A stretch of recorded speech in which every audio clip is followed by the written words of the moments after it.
Radio Publique Africaine.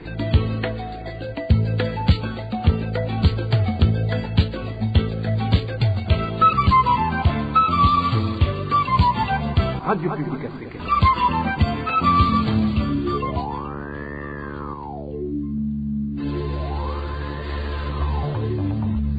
C'est le moment de suivre le journal parlé en français. Nous sommes mercredi 28 avril 2021. Mesdames et messieurs, bonjour et bienvenue dans ce journal. À la présentation, Bob Rugurika. Les titres de ce journal. Un évangéliste de nationalité étrangère a été retrouvé mort sur les bords de la rivière Rusizi, sur la frontière burundo-congolaise. Les Imbonerakure de la localité sont pointés du doigt. Le régime burundais n'entend pas arrêter avec la violation massive des droits de l'homme. C'est la déclaration de la coalition Sefor Arusha, quelques heures après la disparition d'un ancien détenu libéré lundi après-midi dans le cadre de la grâce présidentielle. Le Burundi, classé premier pays pauvre par le Fonds monétaire international, vous entendrez l'organisation anticorruption Olicom dans ce journal. À la une de ce journal, parlons sécurité. Un corps flottant sur la rivière Rusizi a été découvert ce mardi sur la frontière burundo-congolaise. Le défunt serait un pasteur étranger qui tentait de joindre le Burundi à partir de la RDC, des Imbonerakure de Nyamitanga en commune Buganda de la province Cibitoke qui devrait l'aider à traverser la Rusizi, sont accusés de l'avoir assassiné. Le point avec Jean-Marie Rukundo. C'était ce mardi dans l'après-midi lorsqu'un cadavre flottant sur la rivière Rusizi a été repêché. Le défunt est mort égorgé. Son corps, qui commença à se décomposer, présentait également des traces de coups de massue sur la tête. Selon les sources policières, le défunt était un pasteur d'origine béninoise. Sa femme, une Burundaise, a confié à la police que samedi passé, elle, son mari et les enfants revenaient de la République démocratique du Congo. Pour traverser la Rusizi, ils ont dû faire appel aux Imbonerakure de Nyamitanga en commune Buganda de la province de Cibitoke. Selon toujours les déclarations de la femme du défunt à la police, les Imbonerakure ont d'abord aidé la femme et les enfants à traverser. De l'autre côté de la Rusizi, la famille de la victime est ensuite montée à bord d'un véhicule de transport en commun qui devait les conduire à Bujumbura. Les Imbonerakure en question promettaient qu'ils allaient traverser la Rusizi pour amener le pasteur. Une fois à la maison, la famille a attendu le père, mais il n'est jamais venu. Comme la femme ne parvenait pas à joindre son mari sur le téléphone, il a lancé une alerte. C'est ce mardi qu'il a été signalé qu'un cadavre flottait sur la rivière Rusizi côté RDC. Et c'était bien le pasteur. Il aurait été tué selon les dires de sa femme parce qu'il avait sur lui une importante somme d'argent. Le pasteur béninois était venu au Burundi en 2019, mais avait choisi la nationalité congolaise. Nos sources à la police indiquent que les enquêtes ont déjà commencé pour démasquer les auteurs de cet assassinat.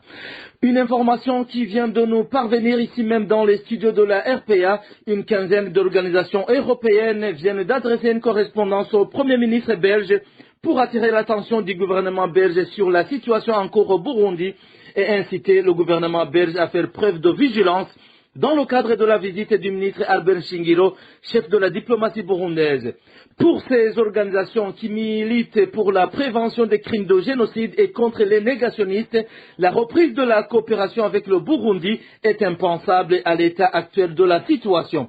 Par ailleurs, aucun ministre des Affaires étrangères des pays concernés par la visite de Shingiro ne recevra le ministre Albert Shingiro. L'ancien président de l'association des rabatteurs de Bujumbura, Urunani Gwabakokai, vient de passer la nuit dans les cachots du service national de renseignement. Même si les raisons de son incarcération ne sont pas encore élucidées, les conflits au sein de la direction de cette association en seraient à l'origine. Aimable Nishimwe nous en dit plus. Les conflits internes à l'association Urunani Gwabakokai seraient consécutifs à l'intention de l'ancien député Lewis Nyongabo d'usurper la présidence de ce collectif. Le 14 janvier de cette année, ont été organisées des élections qui ont été contestées par une grande partie des rabatteurs après le choix de Lewis Nyongabo à la tête de l'association. En effet, ce dernier avait annoncé la démission de l'ancien président, ce qui n'a jamais été confirmé par Jean-Claude Gahitira, qui dirigeait le collectif. Il y a plus d'un mois, le ministre de l'Intérieur, Gervais Ndirakobucha, a suspendu la collecte de l'argent dans les parkings par les rabatteurs. Dans cette réunion, avec les agents du service de transport en commun, Gervais Ndirakobucha a déploré les arrestations arbitraires organisées par certains responsables de cette association. Au moment où ce climat de mésentente n'a pas cessé de persister, Les proches de la famille de Jean-Claude Gahitira ont ce mardi alerté via les réseaux sociaux que le leur avait été enlevé. Néanmoins, selon les informations qui nous sont parvenues ce mercredi du Service national des renseignements du Burundi, Jean-Claude Gahitira est incarcéré dans ses cachots de Bujumbura. Nous n'avons pas encore pu joindre les responsables de ce service afin qu'ils nous précisent les motifs de cette détention. Parlons droits de l'homme toujours. L'enlèvement d'Alexis Nsabimana, disparu juste après sa libération par grâce présidentielle, est un autre signe qui prouve à suffisance la pérennisation de la politique gouvernementale visant à persécuter les membres des partis de l'opposition. C'est du moins la réaction du porte-parole de la CEFOR Arusha, Emmanuel Ndereimana, estime que même le retard de la mise en exécution de cette grâce présidentielle était volontaire pour mieux sélectionner les personnes à éliminer. Suivez. Prisonniers soient libérés sur l'ordre du président de la République et que malheureusement on constate des disparitions, notamment le cas d'un certain Alexis Nsabimana. C'est vraiment déplorable cette attitude du pouvoir en place qui veut gouverner seul en faisant mater chaque fois les opposants. C'est un plan préparé d'avance parce que vous vous en souviendrez quand le président de la République a proclamé haut et fort qu'il va libérer plus de 5000 prisonniers et avec effet immédiat, mais qu'on a attendu pendant plus de 2 mois. Et avant d'être libérés, il n'y avait pas autre chose. Ils étaient en train de trier parmi les listes. Ils ont pris tout leur temps de savoir qui sera enlevé. Et c'est ce que vous êtes en train de voir. Le cas d'Alexis Nsabimana, c'est juste un cas qui a été connu. Et peut-être d'ici peu, on apprendra d'autres cas. Quand d'autres prisonniers seront déjà dans leur famille. Alors, il ne faut pas que les Burundais soient aveuglés par les paroles alléchantes du pouvoir en place ou du président de la République, comme quoi c'est le gouvernement parent et qui se comporte comme un parent. Parce que nous constatons que les paroles ne sont pas exactement concordantes avec les faits. Alors, qui sera responsable de ces disparitions? Évidemment que ce sera le président de la République lui-même qui a ordonné la libération et après on constate disparition perpétrée par les Imbonerakure et les services de renseignement. Et la famille, qu'est-ce que la famille peut faire réellement? Ce n'est pas à la famille seule d'aborder ce problème. Plutôt conjuguons les forces, les partis d'opposition, que ce soit aussi la société civile. Il faut déposer des plaintes à la justice parce que nous avons espoir que tôt ou tard, son gouvernement ne sera plus quand il y aura la justice véritable. Ces dossiers pourront ressurgir sur la table et que les coupables soient vraiment condamnés. Une courte pause et nous entamons la page santé de ce journal. RPA. La négligence dans le traitement des patients atteints de la Covid-19 continue de faire des victimes.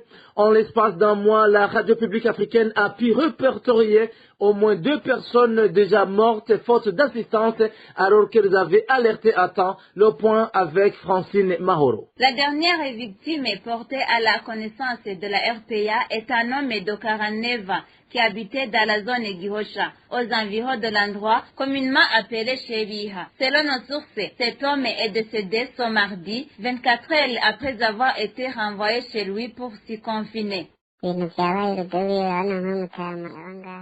La situation ne cesse de dégénérer.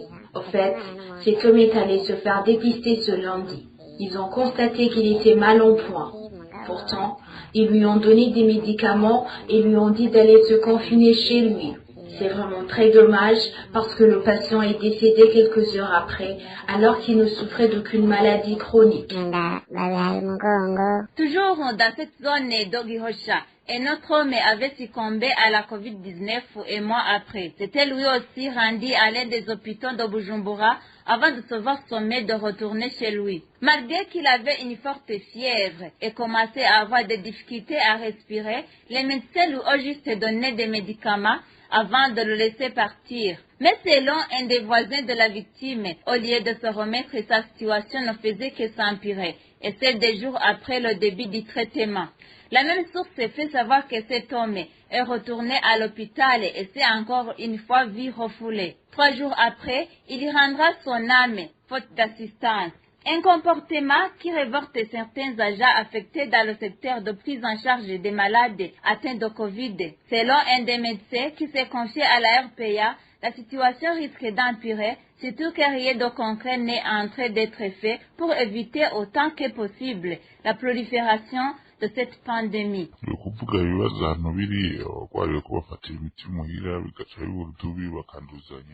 En fait, les malades prennent les médicaments étant chez eux.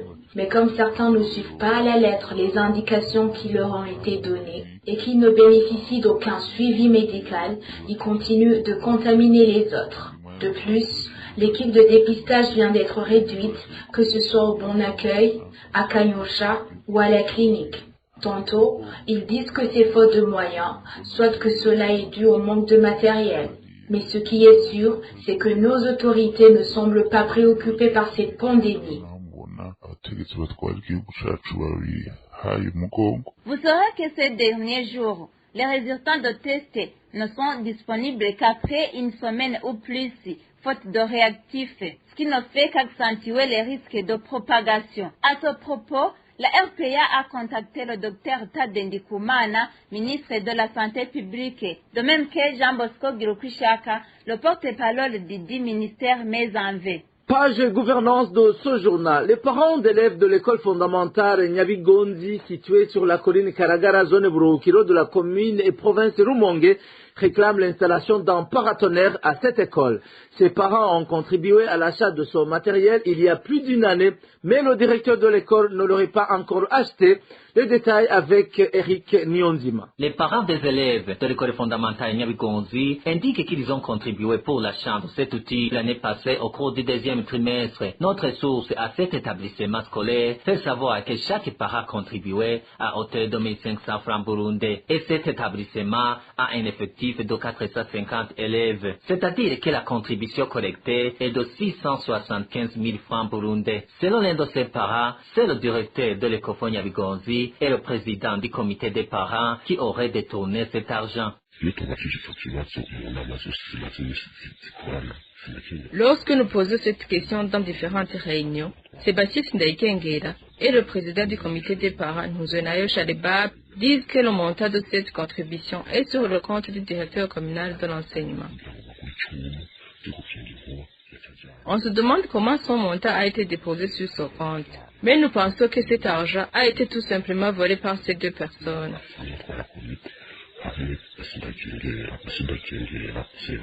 Les parents de ces élèves demandent aux responsables de l'enseignement dans la commune et province Rumongue d'exiger au directeur de cette école l'achat d'outils avant qu'il y ait des accidents.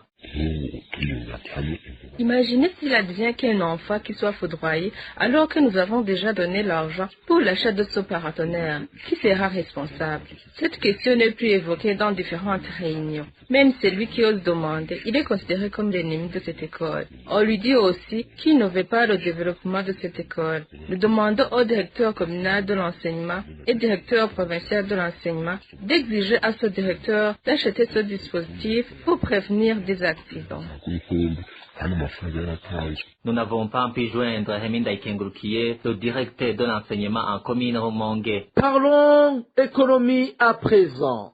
Le Burundi vient d'être classé premier pays pauvre dans le monde, selon un rapport publié par le Fonds monétaire international. Plus de 70% de la population burundaise vit en dessous du seuil de pauvreté, alerte le président de l'Observatoire de lutte contre les malversations économiques, Olicom en sigle. Selon Gabriel Rufyiri, des mesures concrètes doivent être arrêtées pour booster l'économie du Burundi afin d'éviter le pire. Suivez. Le Fonds monétaire international vient de classer le Burundi en 2020 le premier pays le plus pauvre au monde, avec un revenu national par habitant de $264 par an. Et 76% de la population burundaise vit aussi en dessous du seuil de la pauvreté. Cela vraiment témoigne le niveau de l'extrême pauvreté qu'en vit le Burundi actuellement.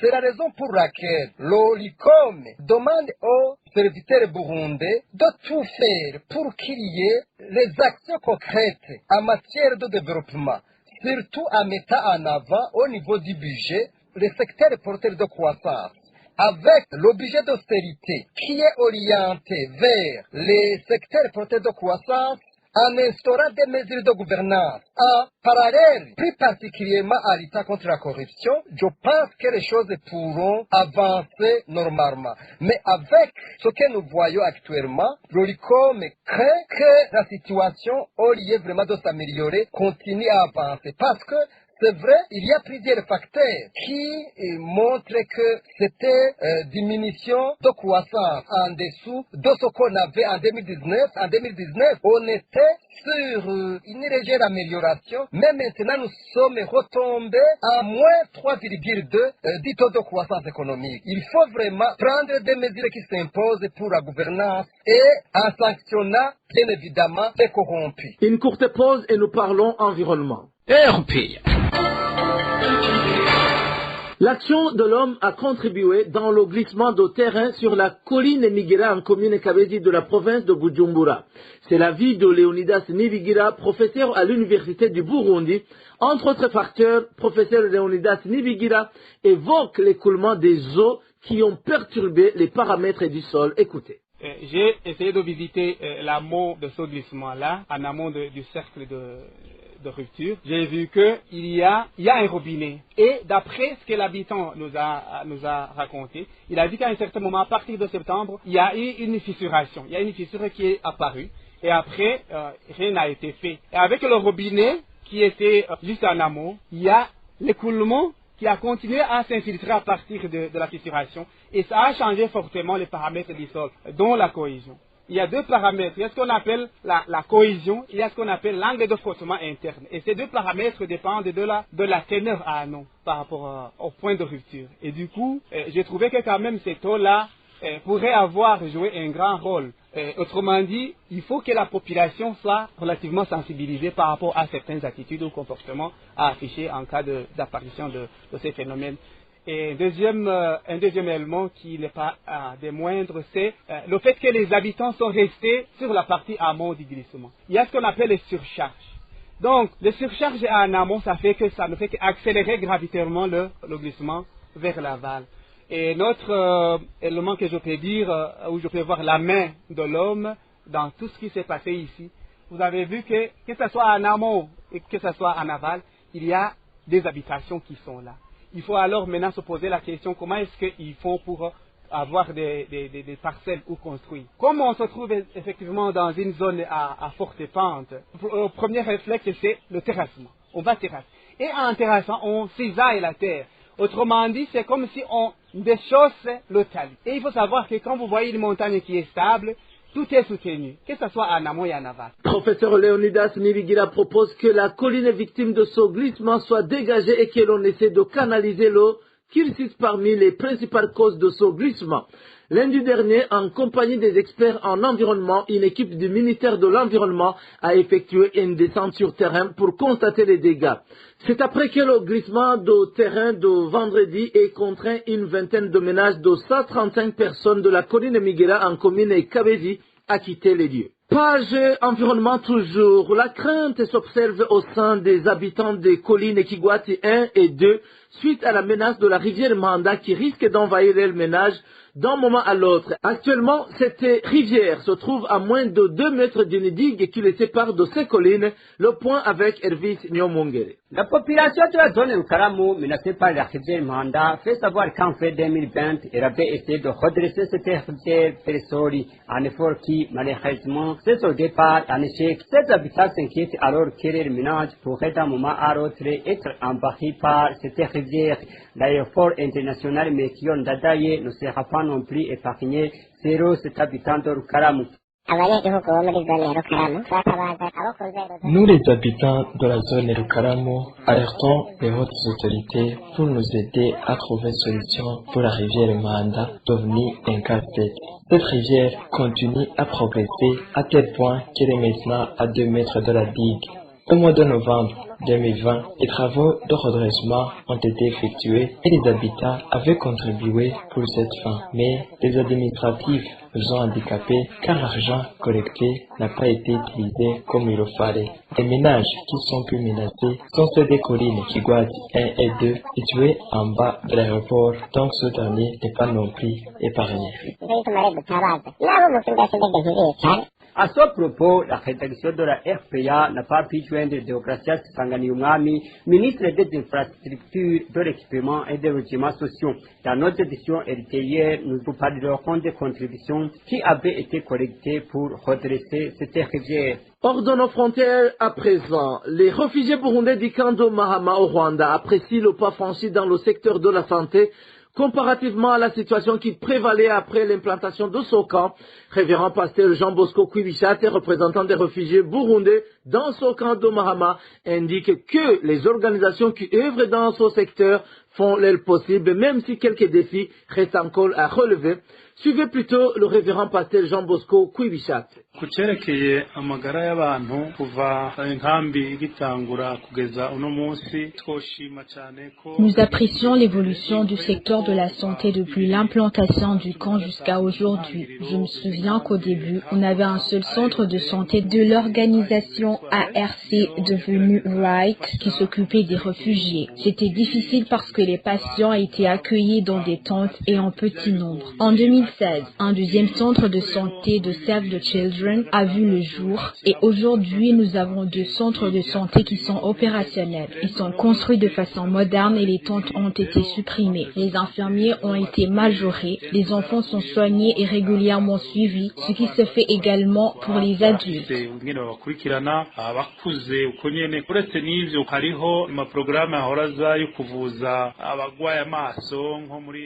En plus, il y a des programmes qui s'occupent des maladies des yeux et des gens sont transférés à l'hôpital de Kapgaï pour bénéficier des soins. Mais quand même, on peut signaler quelques irrégularités. Si un malade est accueilli au centre de santé de Mahama 1 ou Mahama 2 et qui ne parvient pas à être traité convenablement, il est transféré en dehors du camp à l'hôpital de Kirehe. Si également on constate à cet hôpital de Kirehe qu'il s'agit d'un cas très grave, le patient est transféré à Kigali pour être traité soit à l'hôpital CHK, à l'hôpital de Kanombe ou à celui de Kiwungo. Il y a donc des problèmes qui seraient liés au manque de moyens et cela se remarque au petit budget alloué au service de transfert des malades vers les hôpitaux ci-cités. Donc, d'une façon générale, il y a une amélioration, mais en ce qui concerne les transferts des malades, il serait beaucoup mieux d'augmenter les moyens.